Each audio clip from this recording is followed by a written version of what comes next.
Hello everybody, welcome to this video. Before we get into it, I thought that I'd share my drawing of a pyramid, which I did. I don't know if it looks like a pyramid. And this is because I was reading about the ancient teachings, and they basically say that all of the information is symbolic. All of the esoteric information is symbolic. So there's a difference between esoteric and exoteric knowledge. Esoteric is information, secret information, arcanes, mysterious lessons that you can achieve or that you can get to as soon as you're prepared, as soon as you become an initiated person, right? And the information that's exoteric is like the simplified language that's taught in school, right? So I thought that was a pretty interesting notion, and I asked ChatGPT about this, and ChatGPT gave me some examples of esoteric knowledge, which is like Hermeticism, the Kabbalah, I think. There's like other notions like chaos magic, right? Magic with a K. Yeah, like basically what has to do with magic, chaos, I think, chaos theory. And then examples of exoteric knowledge, which are, for example, multiplication, division, supply and demand, the supply and demand idea in economics, for example, that's exoteric. But then I said, what would be the equivalent of that in esoteric knowledge? And ChatGPT said something or along the lines of like, like what comes, like what swings right, swings left, right? Like supply and demand. So it's like this notion of things going back and forth, which has a fundamental like characteristic in esoteric knowledge, but people understand it better in exoteric knowledge, right? Exo is as an exterior. Well, anyway, let's get into the video today. I thought that I wouldn't make this video like 10 minutes long because I'm usually under pressure to finish, and I think I don't really get to develop the ideas that I have or share the thoughts I have when I'm constrained by time. So I don't care how long this video is, I'm just gonna talk about it. So the video is titled Puberty as the End of Childhood.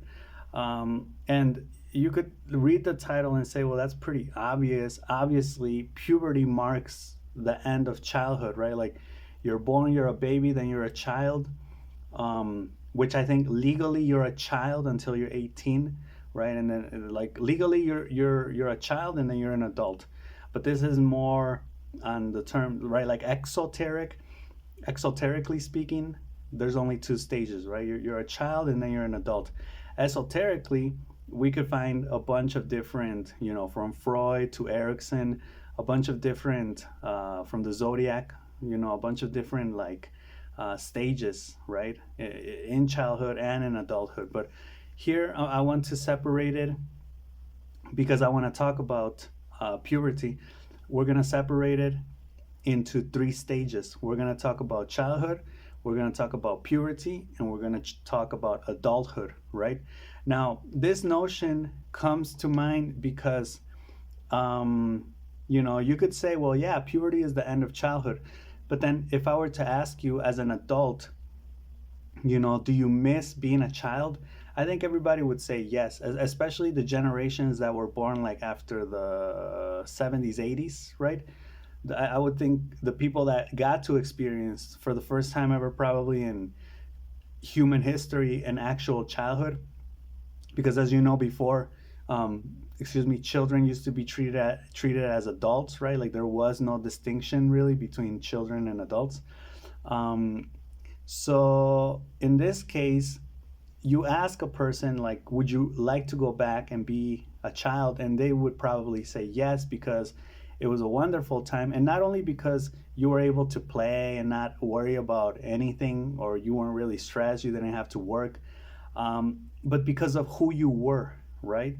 We're going to talk about this from an internal psychological perspective, right? Not so much like external, like you have to work and you got responsibilities, but you were different as a child. I think all children that were born after 80, after 1980, 1990, we got to experience being a kid.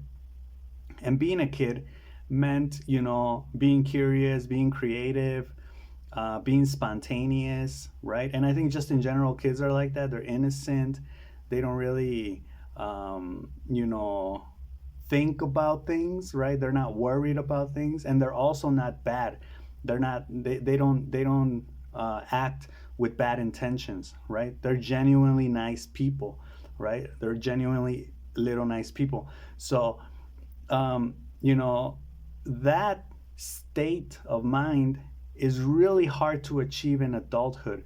And actually, if you're able to achieve it in adulthood, you become a sort of like, I'm not sure if it's like a wise person, or like you become exceptional, extraordinary, right? You become extraordinary if you're able to maintain the inner child you have inside. If you're able to maintain that inner child intact, and you're still able to have that exploratory, curious attitude, why, that type of attitude that a child has, right?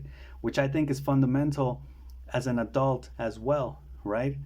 um, so you may say, well, how can I, well, first of all, how can I go back, right? How can I be a child again? And I could say, well, we don't really know how, right? And we don't even know why it stops, right?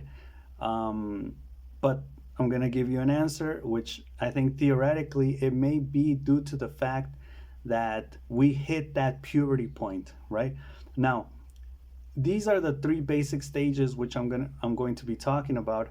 And let's start with childhood, right? I'm going to be talking about childhood, puberty, and adulthood. So childhood, um, I'm loving right now, like Jordan Peterson just came out with this talk. And the beginning of the talk of the conference, he talks about play. So he says that play is basically what you do when you're a kid, right?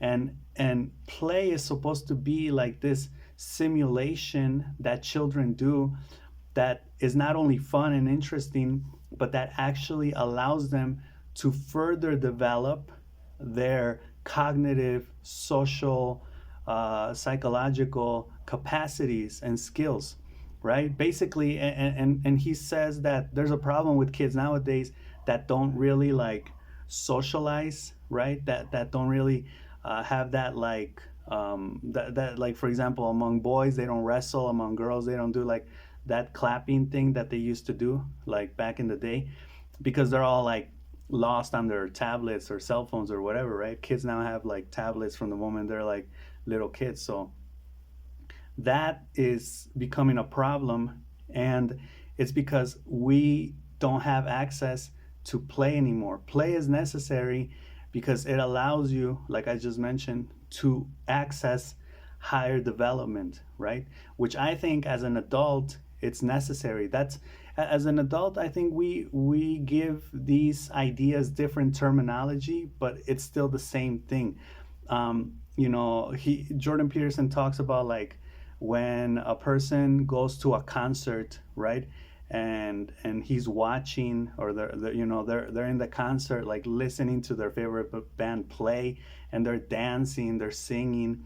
Or like when a person goes to a play, right, and watches a movie, or when they go to like a stadium to watch their favorite team play, right? Like it's all play. And there's a reason why we use that terminology too, because again, you're spontaneous, right? If your favorite team scores, he says you don't think, you just spontaneously, throw your hands, your body in the air, you're happy, you're cheering, right? Which I kind of have difficulty. Like I don't think there's anything really that gets me that excited. I mean, I am kind of emotional to certain things, but I don't think, I mean, there are things like dancing, for example. If I hear a nice tune, I'll dance. A nice song, I'll sing to it, right? I'll rap to it, especially with rap. Um, so yeah, I understand the notion of play. Or I would, this is my input, I would say people that, for example, um, really like what they do, right? Really like their job, or really like learning about something, reading about something, thinking about something. That's also play, right? Without any like external responsibility, right? I'm not talking about like your boss is demanding this report by the end of the week or something like that. No, I'm talking about creative endeavors that you undertake, right? Genuine things that you like, that you want to do, right? That you carry out.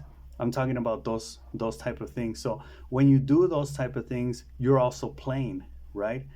Which as an adult, see, we even do it, right? We have that inner child, but I guess it's more present when we're kids, right? Now, when we hit puberty, puberty for me is when the shadow manifests itself, right? Which is around the time you enter Scorpio, your Scorpio stage, around 12, right?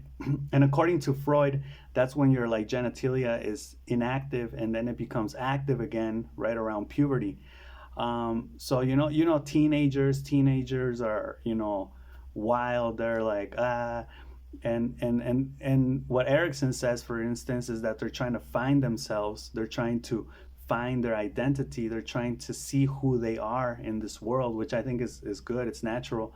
Um, but it comes at a price, right? Because you need to pay this price, which is you need to carry this darkness that is in you, right? Now, what is that darkness? Well, one way in which I can probably summarize it, or maybe a part of that darkness, I dare say, is your libido, right? Your sexuality, your sexual desire, right? Which is what you are basically inclined to do, right? Basically for the rest of your life, right? Now, sexuality is a taboo topic in our society. And I think it's a taboo topic because it's really hard to talk about it. And I'm just gonna say it straight out, without people getting like aroused, right? So if you hear like a person talk about sexuality, it's like, oh, and you kind of get that, people get that look in their eye, like, oh, like I want to learn, but there's this part of you, that puberty part of you, that shadow part of you, which is like giggling. No, it's like, like they said penis, they said vagina, and it's really difficult to actually define certain like ideas in sexuality so people can talk about it. And even harder, it's to talk about it in public, right? Like at a conference, or just with friends, or in general, right? It's an intense topic to talk about, and I think that's maybe part of the reason why, as a society, we're still very much with that like Christian mentality of repressing things, right? Of like, no, that's not, who I am, which I think is good, because they like those shadow impulses, if I'm talking about like the id from Freud, right? Like that devil inside of you, that person that's like, impulsive, needs to be maintained under control, right? Whether it's sexually, or whether it's aggressively, right? Because you have like sexual impulses or violent impulses, right? Whatever they may be, or maybe even other types of impulses. I'm not really sure what other types of impulses there are out there. So they do need to be kept on check, right? But I also think it's important that, let me just give you an example. Sigmund Freud. If it weren't for Sigmund Freud and his psychoanalysis and all the vast knowledge, and just even building the fundamentals for future terminology, as was the case with defense mechanisms from his daughter, thanks to Freud, psychology, exists. I mean, partly, or wholly. And he also detected, because he didn't create or invent anything. He discovered, and he defined what certain things were, right? Like the unconscious, repression, right? Like just all of these terms in psychology are thanks to him.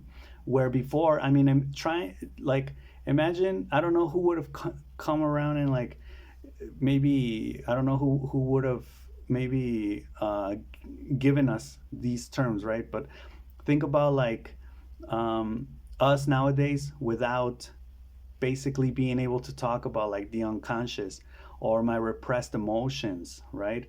Or I don't know what other, like, memory, or I don't know if he contributed to memory, but he contributed to a lot of different things in psychology, right? So I think the same thing needs to happen with sexuality. There needs to be, what I've heard about sexuality, for instance, is that people just say, "Don't confuse sexuality with sex," right? And it's like, yeah, okay, but like, what are the terms? What are we talking about? What are the ideas that don't have a name yet because people haven't seriously looked into all of that stuff, right?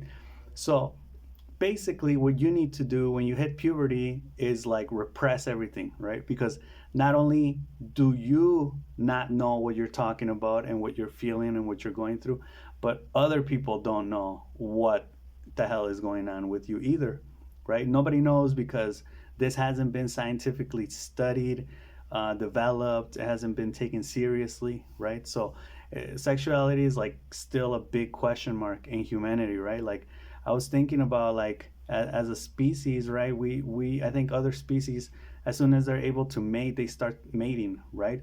And I think as a human species, when we hit puberty, we're able to mate, right?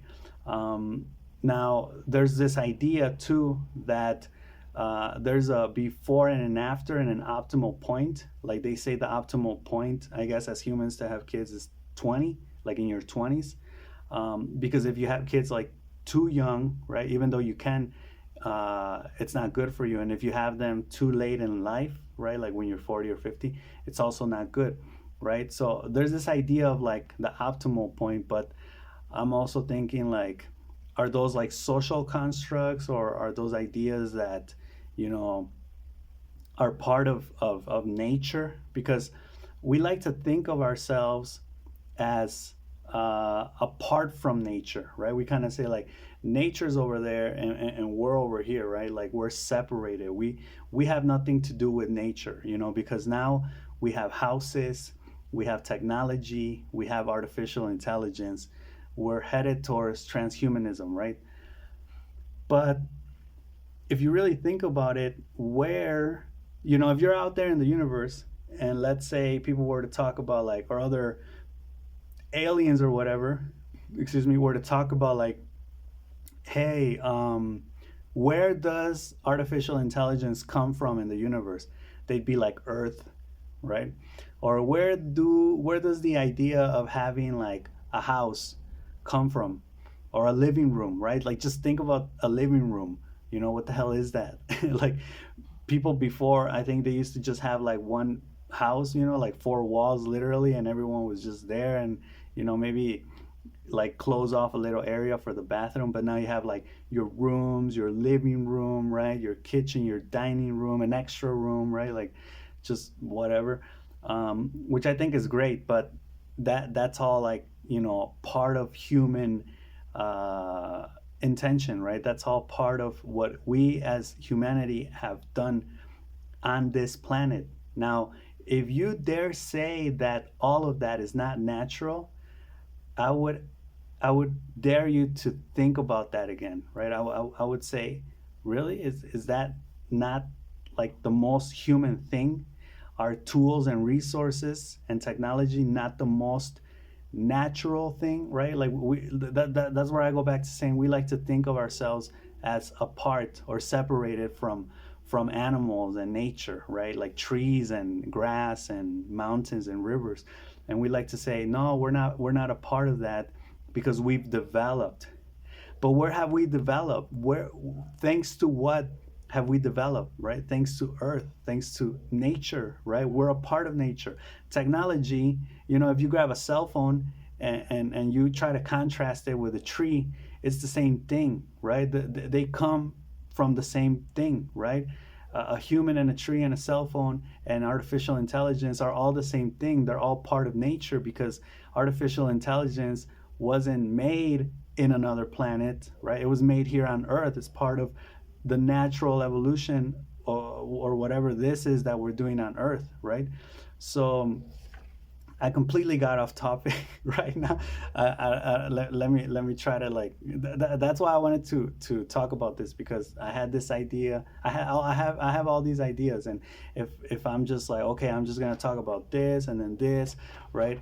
Um, I'm not able to share like all these other ideas that I've had. But yeah, anyway, so you hit puberty, and puberty, I guess, is a challenge, right? It's like, what is all this that I'm feeling? Like, what am I gonna do with myself?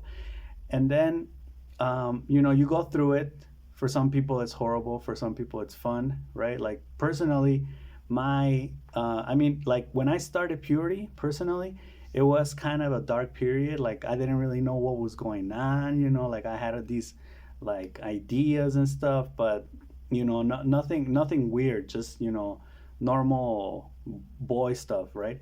And like eventually, when I hit 16 and I entered my Sagittarius stage, that's when I got like, more, how can you say, like, I became free, right? And just exploring and hanging out with friends and whatever, right?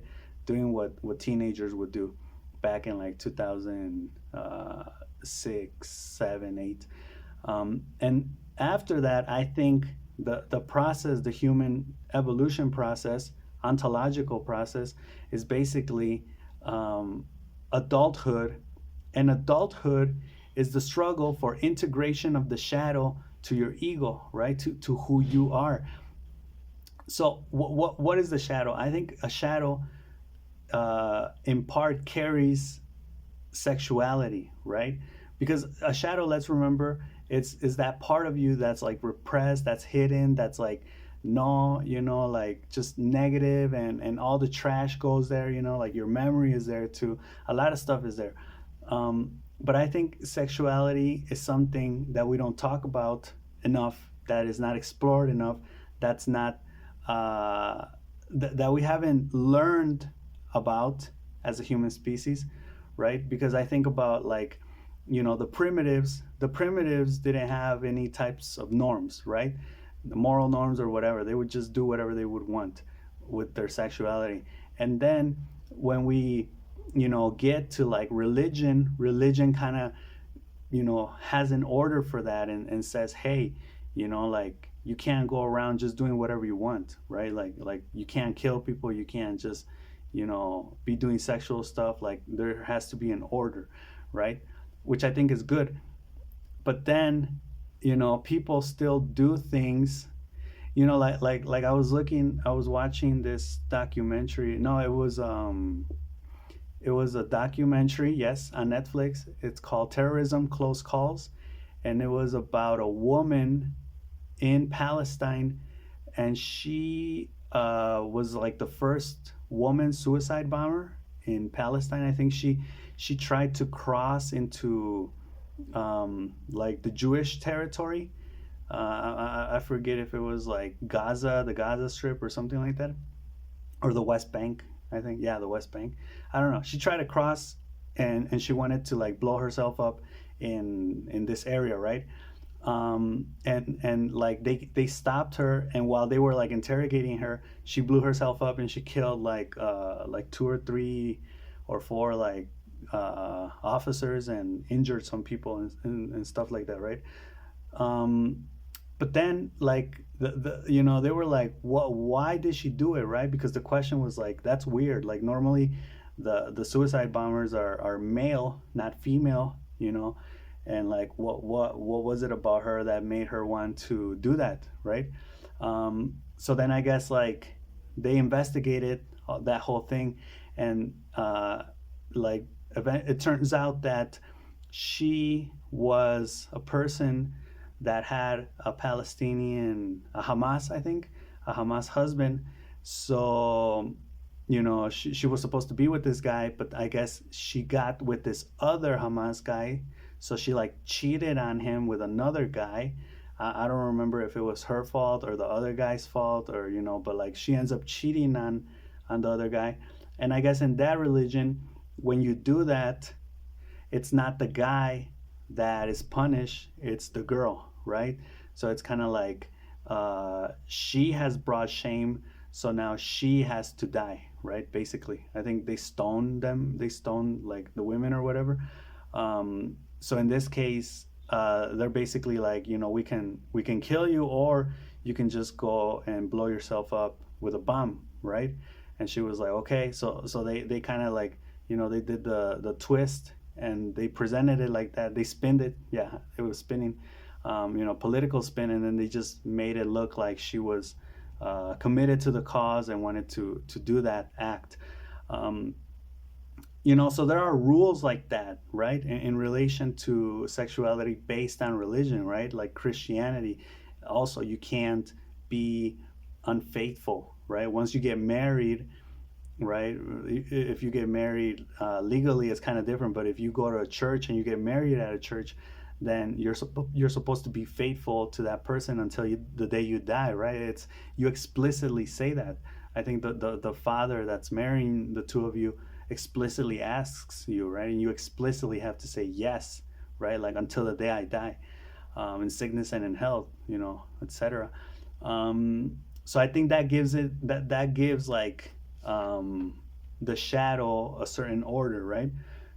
But you still need to be able to express it, obviously, like as soon as you're married and you have intercourse, like with your wife or your husband, right?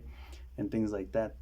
So yeah, in this case, we already spoke about the importance of libido, right? And which is the sexual desire that affects hormones. And just, I just wanted to touch on that again, sexuality and the weirdness of puberty, because puberty is just kind of weird, right? And there are other taboos, right? And I think, I'm not sure, but I think one of the problems in society is that we don't talk about it, right? So we need to be able to talk about it, so we're able to define the ideas, and that way, instead of repressing things, right, like religiously, we can actually reason them with a logical mind, right? And we're able to perceive things as they are, right? As in psychoanalysis or psychology, now that we can talk about like the unconscious or repression, right? Thanks to someone having defined those terms, right? And having those terms basically filter themselves into our society. Um, okay, and I just thought I'd also talk about like, what's allowed and what's not allowed, like the sexual orientations and preferences based on the moral and the legal norms, right? Well, one thing is legal, the legal notions, the legal norms, and another thing is the moral norms, right? Which they're kind of tied in together. But we can see this with like the LGBT community, where it's like legally now, two men can get married or two women can get married, and before they couldn't. But morally, a lot of people still don't accept that, right?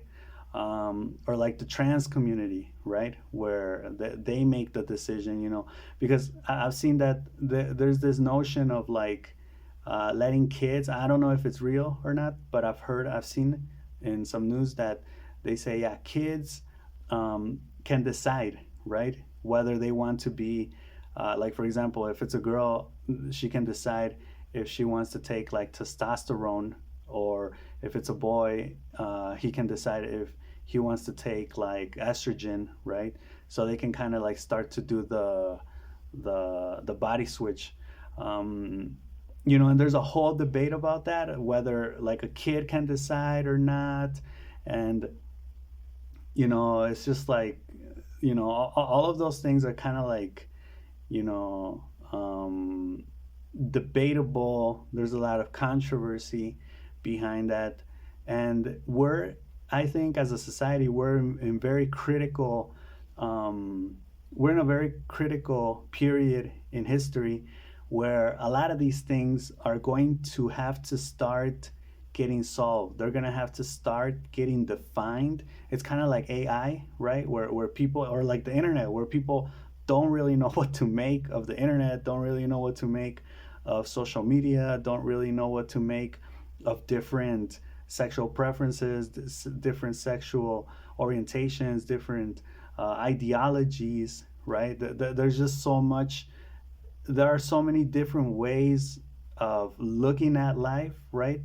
That um, that it's not regulated yet. There's no regulation to all of those different types of like ideas that are out there, and a lot of it conflicts with moral notions, right? Of good and bad, of good and evil, right? That's just evil, like you can't just go ahead and kill people or steal from them, right? Like I think a criteria that we use is you can't harm people, right? So people will say don't harm people, and you can be like, you can basically, you're free to do whatever you want, but just don't harm people. If you harm a person, right, that's the limit, which I think is sound, because um, there's a struggle between your desires, right, and the limitations, the wise constraints that make men free, right, and the limitations that society imposes on all individuals,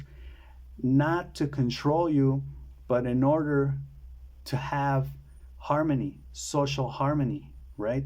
Because if everybody just went around doing whatever they wanted and always feeding their impulses and their, you know, sexual desires and whatever, and harming people and whatever, then we wouldn't be able to live in a society, right? We wouldn't be able to live in harmony. So there has to be that balance between what people want to do, right? Their freedom, their liberty, because they can't repress, everything, but also the limitations that need to exist in order for there to be a harmonious society, right? So yeah, that's basically the ideas I wanted to touch on here. I know the title seems pretty, how can I say, pretty obvious, right? Like puberty. But if you really think about it, that is a very critical point in humans, because puberty is going to mark before and an after in your life, right? Like you were a kid and you're no longer a kid, and in adulthood, now you have a shadow, which basically starts in puberty, right? And I think as an adult, you need to balance those two powers, right? You need to balance, because I think we're all still kids. We behave like kids. We're emotional like kids, right? We have traumas from when we were kids, whatever things we like, things we don't like, the way we are, right? Like we can still behave like kids, right? And I think that's important. It's good to be like that, whether it's bad or good, right? We still do it. Um, Obviously, it's better if you do it more on good terms, right? For things that can benefit you and society, right? Like being curious, exploring, right? Like a scientist, right? It's like a kid, but that's an adult, right? Well, that's like the archetype. Um, but we also have this other side, right? That we like have to go through, right? That was from, and you can watch that in my Herman Hesse videos where I talk about that. How like around that period of puberty is also when the kid is, when the kid starts to become conscious of the bully in school, maybe starts to get bullied, of like that there's crime out there, that everything's not so perfect, not the world's not pink like when you were a kid, right? So that element also needs to be integrated into you as an adult, right? But again, you can't lean all the way into the shadow, right? Because that could just end up being disastrous in many ways, right? Like you could end up being lazy or violent or impulsive, or just oriented by your id all the time. But you also can't merely be a kid as an adult the whole time, right? If you're always spontaneous, you're never going to get anything done. You're never going to pay your bills. You're never going to be able to live on your own, for instance, right? So there needs to be a balance between those two things, and that combination is what creates that synthesis, right? Which is the combination of two opposites, we could say. And that's when we talk about integration, individuation, maturity, right? All of these notions that make you grow as a person, basically. So yeah, I thought I'd get into these ideas that I had been thinking about in these last couple of days. Let me know what you think. And as always, I don't know. I never say anything at the end. I just say peace. But yeah, let me know what you think. And I also wanted to say, if there's anybody out there that watches these videos that wants to like have a conversation with me, or just to develop ideas, complement each other, have discussions, debate certain topics, I would love to do that with anybody that's open to doing that. I'm currently alone on this journey, ideas wise. Well, not really alone, but if there's anybody out there that wants to do this, I'm open to that. So yeah, that's all I got for this video, and I'll see you in the next one. All right, peace.